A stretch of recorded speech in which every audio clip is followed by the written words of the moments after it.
Ci sediamo qui, ti va? Sì, va bene. Mi sembra un bel posticino. Sei poi riuscita a finire quel lavoro per lunedì? Sì, altrimenti non sarei qui. Ma almeno fino alla prossima settimana non voglio più pensarci. Hai ragione. Senti, lo bevi un po' di tè caldo? Volentieri, grazie. Tu non ne prendi? Sì, certo. Qui fa davvero freddissimo. Però è bellissimo. Aspetta, ti prendo la cuffia che ho nello zaino. Tieni. Mettila, ti terrà al caldo. Vieni anche più vicino a me. Sediamoci più vicini.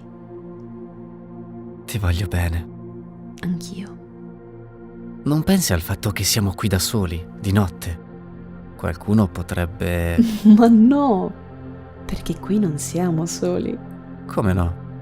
Guarda, ci sono gli alberi, il cielo Vabbè... e qualche animale probabilmente ci sta anche spiando in questo momento. Aiuto. E se un leone della foresta ci sbranasse?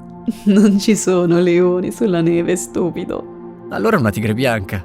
Potrebbe avvicinarsi quatta quatta e... Rar! Dai, scemo, basta, così mi fai paura davvero. Però ci sono le stelle. E non sono poche, vero? Qualche migliaio? Anche milioni. Forse miliardi. E noi siamo solo in 2. Che ci facciamo qua allora? Ce le godiamo. Ma intendo noi come esseri umani, come persone. Ah, a parte farci le guerre, intendi? A parte le guerre, intendo. Beh, noi le guardiamo e per una volta possiamo sentirci di nuovo piccoli, anzi microscopici, e ricordarci che tutto questo alla fine passerà, E che i lunedì non ci saranno più. neanche martedì. E quindi tutte le nostre preoccupazioni sono inutili, non hanno proprio senso. Un giorno saranno solo ricordi lontanissimi e infine svaniranno assieme a noi. Non resterà più nulla. Come di tutte le volte che io e te litighiamo. Ci pensi? Non resterà nulla. Sprechiamo solo tempo, invece di volerci bene. Lo fanno tutti. Non ha senso, non serve.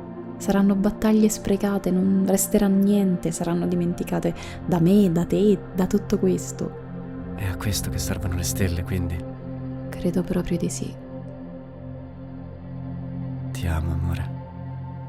Ti amo tanto anch'io.